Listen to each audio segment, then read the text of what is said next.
क्या पक्ष रखा आपने? क्या ली है? क्या ली है आपने कोर्ट में? किसका है?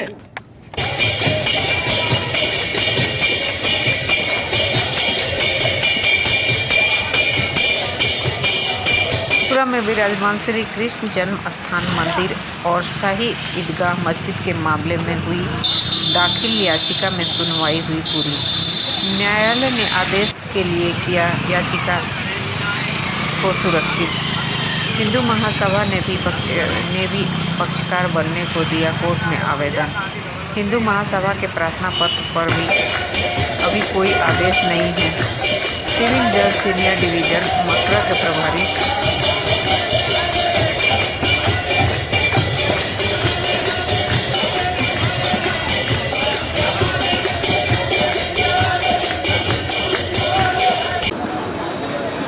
न्यायालय ने आदेश के लिए किया सुरक्षित। याचिका को निर्णय के लिए किया गया सुरक्षित। हिंदू महासभा ने भी पक्षकार बनने को दिया कोर्ट में आवेदन। विशेषकर मैंने सारी तर्क मतलब जो पहले से लेकर के और आज तक हुई हैं सारे उचित तर्क रखे गए हैं। वो न्यायालय के ऊपर है कि क्या हमें रिलीफ दिया जाता है। किन मुद्दों को लेकर कोर्ट में आए हैं आप? बेसिकली हमारा मेन मुद्दा ये रहा है कि हमने जो मेन कलुसिव डिग्री है, जो कंप्रोमाइज डीड है, उनको अधिकार नहीं था वो करने के लिए, वो हमने दिया है।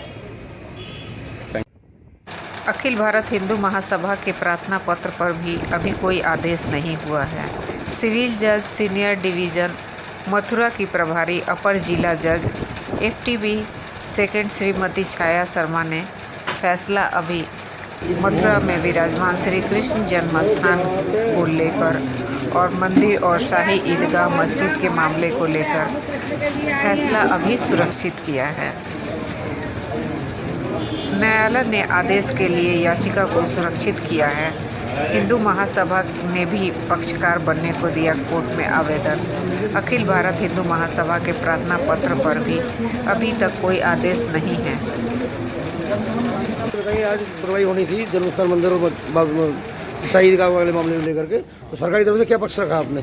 अभी सरकार की तरफ से अभी नोटिस इशू होंगे। अगर सरकार के लिए नोटिस इशू होते हैं, उनको पार्टी को आते हैं सरकार की तरफ से, तभी जवाब भी आ सकता है। अभी तो मेंटेनेबिलिटी पे था और मेंटेनेबिलिटी पर आज सुनवाई हुई है। किन बिंदु पर सुनवाई हुई है? सिर्फ मेंटेनेबिलिटी पर हुई है कि ये सूट यहाँ पे मैं सुना जाएगा या नहीं सुना जाएगा, उसी पर हुई है। और वो आदेश में रिजर्व रख लिया, कोर्ट उसमें आदेश पास करेगी, उसके बाद आगे प्रोसीड होगा। लिमिटेशन को लेके लिमिटेशन नहीं है, it's not a limitation, maintainability. ये कब तक के लिए sir? It's depend on the court है, कोर्ट के ऊपर है कि वो कब आदेश दे। तो वी कैन नॉट से कि वो कब आदेश दे रहा है उसे, है ना। Thank you.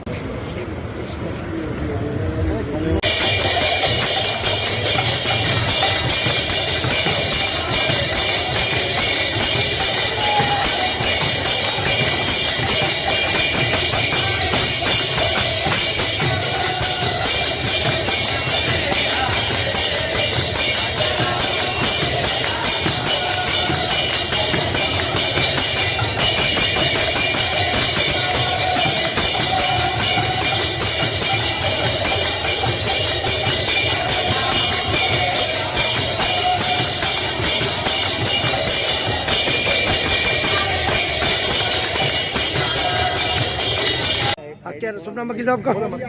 मेरा करुणेश शुक्ला, याचिका कर्ता नंबर 6। किन बिंदु पर सुनवाई हुई है और क्या फैसला है? हमने सारे अभी फैसला नहीं आया, फैसला अभी रिजर्व हो गया है। आज ही फैसला सुनाया जाएगा और अभी कोर्ट ने जजमेंट अभी रिजर्व किया है और मतलब हमें उम्मीद है कि हमारे पक्ष में फैसला आएगा। किन बिंदुओं सुनवाई हुई थी? सारे बिंदु पे मतलब जो मतलब हमने याचिका डाला है उसमें जो कलुसिव डिग्री है उसको हमने चैलेंज किया था, उन सब सारी चीज़ों पे ध्यान आकर्षित किया गया है। और औरंगजेब ने जो बहुत पहले ज्यादती की थी हिंदू समाज के ऊपर, उसको भी इसमें मेंशन किया गया। क्या तर्क रखा आपने? हमने सारी तर्क रखी गई है कि जिस तरीके से जिनको अधिकार नहीं था उन्होंने भी मतलब यहाँ पे जिनको अधिकार नहीं था उन्होंने ये कम्प्रोमाइज़ किया था, जिनको अधिकार था उन्होंने नहीं किया था। और हमने सारे लोगों को पार्टी बनाया है जिस वजह से हाई कोर्ट में एक बार ये रिजेक्ट हो गई थी। और इविक्शन एंड इजेक्टमेंट और प्रीवियस डिग्री जो भाई उसको कैंसिल करने के लिए दावा दायर हुआ। उसमें कोर्ट का इशू ये रेज हुआ, क्या मथुरा कोर्ट को इस सूट को एंटरटेन करने का जुरिस्डिक्शन है? तो ऑनरेबल कोर्ट के सामने ये आर्गूमेंट एलान चाहिए। सेक्शन 9 में अनलिमिटेड जुरिस्डिक्शन है। जिस डिग्री को कैंसिल करना है वो इसी कोर्ट का है, और वो कॉलेजिएबली फाइल की गई थी, कॉलेजिएबली डिग्री हुई, उसके इशू को केवल यही कोर्ट देखेगा। फिर ये आर्गूमेंट हो गए, इंशाल्लाह चाहेगा तो हो जाएगा, एडमिट होगा। क्या फैसला क्या हुआ है? अभी नहीं हुआ, कब आएगा? कब तक रिजर्व है? कब तक रिजर्व है? लेकिन बेसिकली सूट एंटरटेन का इशू है। अभी ये सूट यहाँ लाई करता है नहीं करता है, हम पूरी उम्मीद करते हैं कि ये लाई करता है और यहाँ ये सूट एडमिट होगा। दिनेश कौशिक, हिंदू अखिल भारत हिंदू महासभा से राष्ट्रीय कोषाध्यक्ष हूँ, और हिंदू महासभा ने मुझे ऑथराइज किया है अपने यहाँ पक्ष रखने के लिए। यहाँ न्यायालय में हमने अपना प्रार्थना पत्र दिया है, उसमें हमने निवेदन किया है कि जितनी भी गोलोक भूमि है हमारी ब्रजभूमि में कोई भी मस्जिद नहीं रहनी चाहिए। क्यों? ये कृष्ण भगवान की गोलोक भूमि है, यहाँ मंदिर के बगल में मस्जिद नहीं रहनी चाहिए।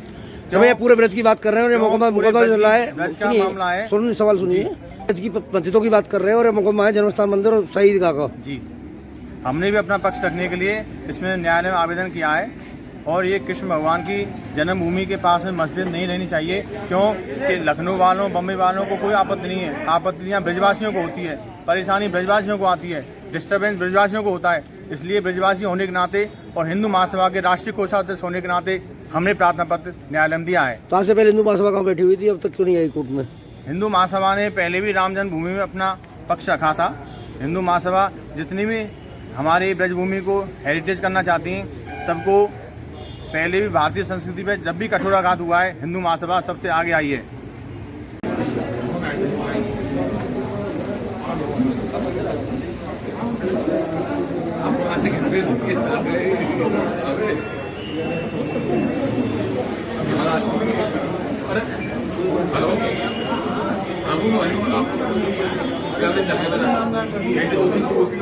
पुलिस वाले चला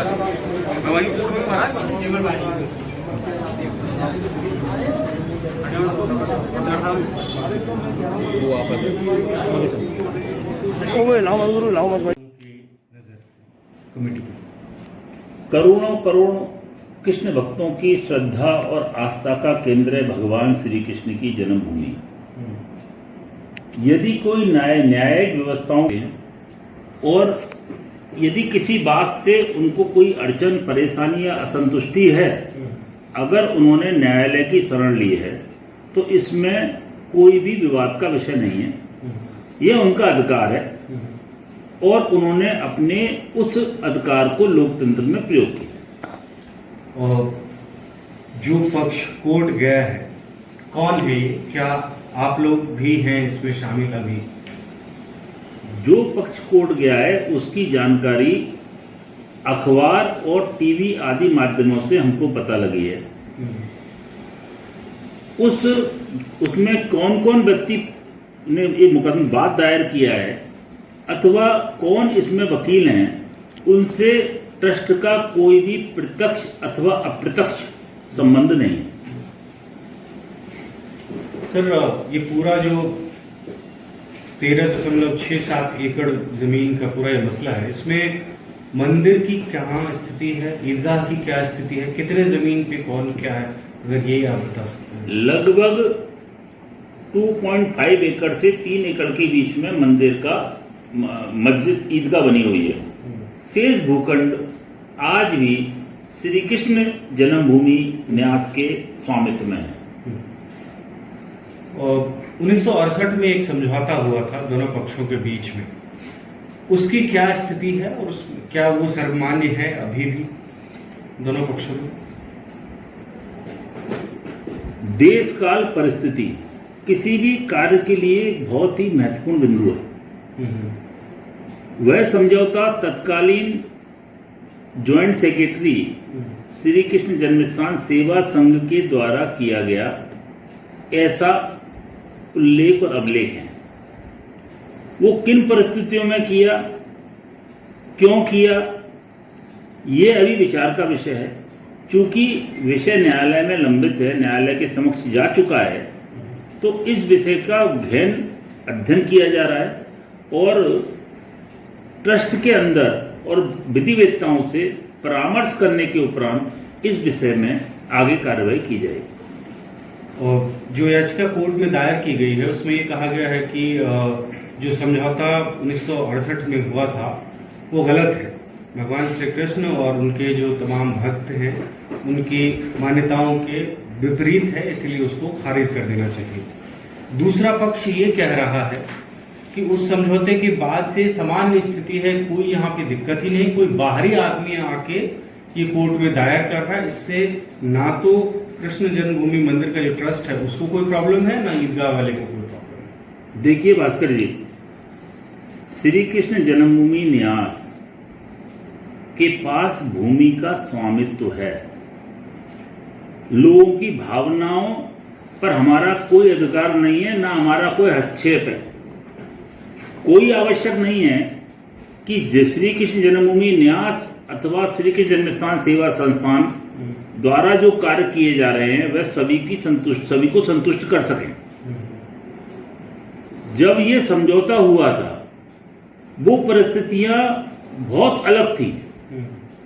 मुझे तो उस समय भगवान श्री कृष्ण के मंदिर के नाम पर एक छोटा सा मंदिर था केशव देव जी का। इस संपूर्ण भूखंड पर लोगों का अतिक्रमण था। एक विचित्र सी स्थिति थी। तो तत्कालीन परिस्थिति में जो ज्वाइंट सेक्रेटरी श्री कृष्ण जन्मस्थान सेवा संघ के द्वारा निर्णय लिया गया अथवा कोर्ट में जाके उन्होंने समझौता किया, उसकी प्रासंगिकता, उद्देश्य, उसकी विधिक स्थिति, इसका अध्ययन हम लोग कर रहे हैं। और निश्चित रूप से एक बात अवश्य मैं कहना चाहूंगा कि श्री कृष्ण जन्मस्थान सेवा संस्थान अथवा श्री कृष्ण जन्मभूमि न्यास के पास में यशस्वी राजा काशी नरेश राजा पट्नीमल ने जो भूखंड खरीदा था ईस्ट इंडिया कंपनी से नीलामी में, और उनके यशस्वी वंशजों ने पंडित मदन मोहन मालवीय जी को इस स्थान को श्री कृष्ण जन्मभूमि के विकास के लिए दिया था। पंडित मदन मोहन मालवीय जी की आंतरिक इच्छा थी, सेठ जुगल किशोर जी बिरला की बड़ी आंतरिक इच्छा थी, सभी भक्तों की बहुत भाव था कि इस स्थान पर भव्य और दिव्य श्री कृष्ण जन्मभूमि मंदिर का निर्माण हो।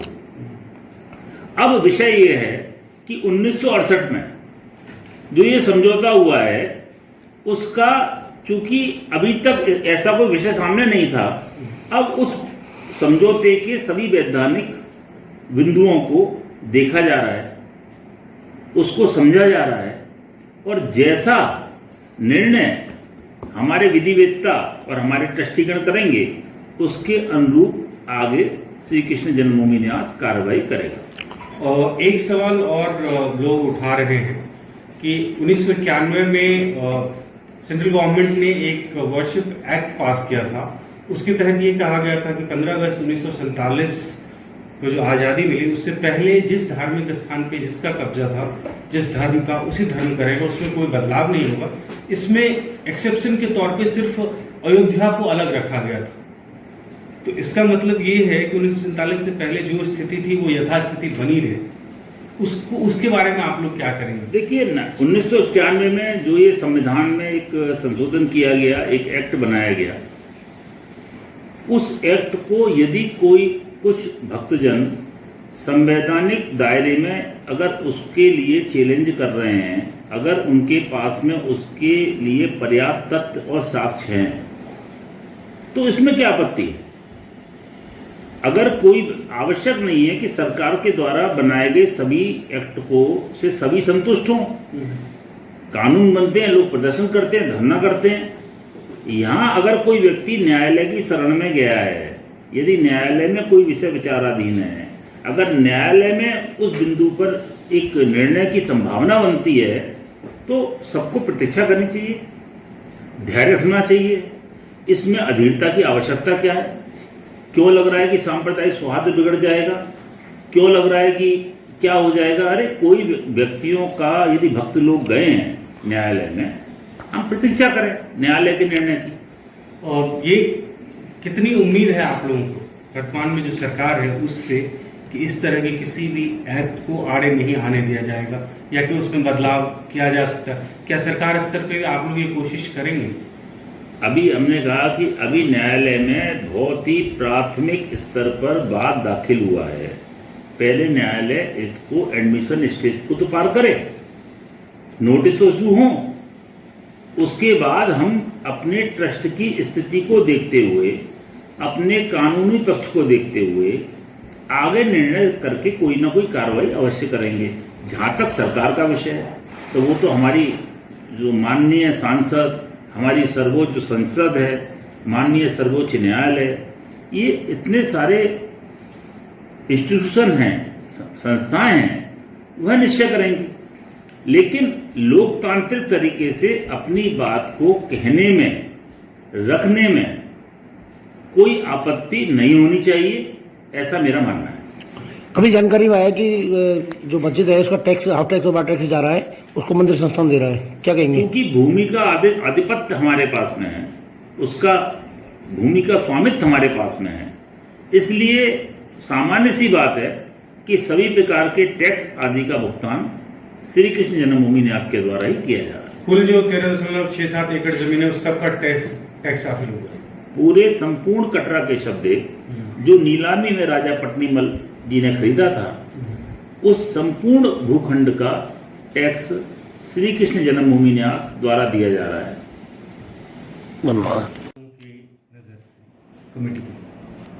करोड़ों करोड़ कृष्ण भक्तों की श्रद्धा और आस्था का केंद्र है भगवान श्री कृष्ण की जन्मभूमि। यदि कोई न्यायिक व्यवस्थाओं और यदि किसी बात से उनको कोई अड़चन, परेशानी या असंतुष्टि है, अगर उन्होंने न्यायालय की शरण ली है तो इसमें कोई भी विवाद का विषय नहीं है, यह उनका अधिकार है और उन्होंने अपने उस अधिकार को लोकतंत्र में प्रयोग किया। और जो पक्ष कोर्ट गया है कौन है? क्या आप लोग भी हैं इसमें शामिल? अभी जो पक्ष कोर्ट गया है उसकी जानकारी अखबार और टीवी आदि माध्यमों से हमको पता लगी है। उसमें कौन कौन व्यक्ति ने ये मुकदमा दायर किया है अथवा कौन इसमें वकील हैं, उनसे ट्रस्ट का कोई भी प्रत्यक्ष अथवा अप्रत्यक्ष संबंध नहीं है। सर, ये पूरा जो 13.67 एकड़ जमीन का पूरा ये मसला है, इसमें मंदिर की क्या स्थिति है, ईदगाह की क्या स्थिति है, कितने जमीन पे कौन क्या है, अगर ये आप बता सकते हैं? लगभग 2.5 एकड़ से 3 एकड़ के बीच में मंदिर का मस्जिद ईदगाह बनी हुई है। शेष भूखंड आज भी श्री कृष्ण जन्मभूमि न्यास के स्वामित्व में है। और 1968 में एक समझौता हुआ था दोनों पक्षों के बीच में, उसकी क्या स्थिति है और क्या वो सर्वमान्य है अभी भी दोनों पक्षों में? देश काल परिस्थिति किसी भी कार्य के लिए बहुत ही महत्वपूर्ण बिंदु है। वह समझौता तत्कालीन ज्वाइंट सेक्रेटरी श्री कृष्ण जन्मस्थान सेवा संघ के द्वारा किया गया, ऐसा उल्लेख और अभिलेख है। वो किन परिस्थितियों में किया, क्यों किया, ये अभी विचार का विषय है। क्योंकि विषय न्यायालय में लंबित है, न्यायालय के समक्ष जा चुका है, तो इस विषय का गहन अध्ययन किया जा रहा है और ट्रस्ट के अंदर और विधिवेत्ताओं से परामर्श करने के उपरांत इस विषय में आगे कार्रवाई की जाएगी। और जो याचिका कोर्ट में दायर की गई है उसमें ये कहा गया है कि जो समझौता 1968 में हुआ था वो गलत है, भगवान श्री कृष्ण और उनके जो तमाम भक्त हैं उनकी मान्यताओं के विपरीत है, इसलिए उसको खारिज कर देना चाहिए। दूसरा पक्ष ये कह रहा है कि उस समझौते के बाद से सामान्य स्थिति है, कोई यहाँ पे दिक्कत ही नहीं, कोई बाहरी आदमी आके ये कोर्ट में दायर कर रहा है, इससे ना तो कृष्ण जन्मभूमि मंदिर का जो ट्रस्ट है उसको कोई प्रॉब्लम है, ना ईदगाह वाले को कोई प्रॉब्लम है। देखिए भास्कर जी, श्री कृष्ण जन्मभूमि न्यास के पास भूमि का स्वामित्व है लोगों की भावनाओं पर हमारा कोई अधिकार नहीं है, ना हमारा कोई हस्तक्षेप है। कोई आवश्यक नहीं है कि श्री कृष्ण जन्मभूमि न्यास अथवा श्री कृष्ण जन्मस्थान सेवा संस्थान द्वारा जो कार्य किए जा रहे हैं वह सभी को संतुष्ट कर सकें। जब ये समझौता हुआ था वो परिस्थितियां बहुत अलग थी। मुझे तो उस समय भगवान श्री कृष्ण के मंदिर के नाम पर एक छोटा सा मंदिर था केशव देव जी का। इस संपूर्ण भूखंड पर लोगों का अतिक्रमण था। एक विचित्र सी स्थिति थी। तो तत्कालीन परिस्थिति में जो ज्वाइंट सेक्रेटरी श्री कृष्ण जन्मस्थान सेवा संघ के द्वारा निर्णय लिया गया अथवा कोर्ट में जाके उन्होंने समझौता किया, उसकी प्रासंगिकता, उद्देश्य, उसकी विधिक स्थिति, इसका अध्ययन हम लोग कर रहे हैं। और निश्चित रूप से एक बात अवश्य मैं कहना चाहूंगा कि श्री कृष्ण जन्मस्थान सेवा संस्थान अथवा श्री कृष्ण जन्मभूमि न्यास के पास में यशस्वी राजा काशी नरेश राजा पट्नीमल ने जो भूखंड खरीदा था ईस्ट इंडिया कंपनी से नीलामी में, और उनके यशस्वी वंशजों ने पंडित मदन मोहन मालवीय जी को इस स्थान को श्री कृष्ण जन्मभूमि के विकास के लिए दिया था। पंडित मदन मोहन मालवीय जी की आंतरिक इच्छा थी, सेठ जुगल किशोर जी बिरला की बड़ी आंतरिक इच्छा थी, सभी भक्तों की बहुत भाव था कि इस स्थान पर भव्य और दिव्य श्री कृष्ण जन्मभूमि मंदिर का निर्माण हो। अब विषय यह है कि 1968 में जो ये समझौता हुआ है उसका चूंकि अभी तक ऐसा कोई विषय सामने नहीं था, अब उस समझौते के सभी वैधानिक बिंदुओं को देखा जा रहा है, उसको समझा जा रहा है, और जैसा निर्णय हमारे विधिवेत्ता और हमारे ट्रस्टीगण करेंगे उसके अनुरूप आगे श्री कृष्ण जन्मभूमि न्यास कार्रवाई करेगा। और एक सवाल और लोग उठा रहे हैं कि 1991 में सेंट्रल गवर्नमेंट ने एक वर्शिप एक्ट पास किया था। उसके तहत ये कहा गया था कि 15 अगस्त 1947 को जो आज़ादी मिली उससे पहले जिस धार्मिक स्थान पे जिसका कब्जा था, जिस धर्म का उसी धर्म करेगा, उसमें कोई बदलाव नहीं होगा। इसमें एक्सेप्शन के तौर पे सिर्फ अयोध्या को अलग रखा गया था। तो इसका मतलब ये है कि 1947 से पहले जो स्थिति थी वो यथास्थिति बनी रहे। उसके बारे में आप लोग क्या करेंगे? देखिए ना, 1991 में जो ये संविधान में एक संशोधन किया गया, एक एक्ट बनाया गया, उस एक्ट को यदि कोई कुछ भक्तजन संवैधानिक दायरे में अगर उसके लिए चैलेंज कर रहे हैं, अगर उनके पास में उसके लिए पर्याप्त तथ्य और साक्ष्य हैं, तो इसमें क्या आपत्ति है? अगर कोई आवश्यक नहीं है कि सरकार के द्वारा बनाए गए सभी एक्ट को से सभी संतुष्ट हों। कानून बनते हैं, लोग प्रदर्शन करते हैं, धरना करते हैं। यहां अगर कोई व्यक्ति न्यायालय की शरण में गया है, यदि न्यायालय में कोई विषय विचाराधीन है, अगर न्यायालय में उस बिंदु पर एक निर्णय की संभावना बनती है, तो सबको प्रतीक्षा करनी चाहिए, धैर्य रखना चाहिए। इसमें अधीरता की आवश्यकता क्या है? क्यों लग रहा है कि सांप्रदायिक सौहार्द बिगड़ जाएगा? क्यों लग रहा है कि क्या हो जाएगा? अरे कोई व्यक्तियों का यदि भक्त लोग गए हैं न्यायालय में, हम प्रतीक्षा करें न्यायालय के निर्णय की। और ये कितनी उम्मीद है आप लोगों को वर्तमान में जो सरकार है उससे कि इस तरह के किसी भी एक्ट को आड़े नहीं आने दिया जाएगा या कि उसमें बदलाव किया जा सकता है? क्या सरकार स्तर पे आप लोग ये कोशिश करेंगे?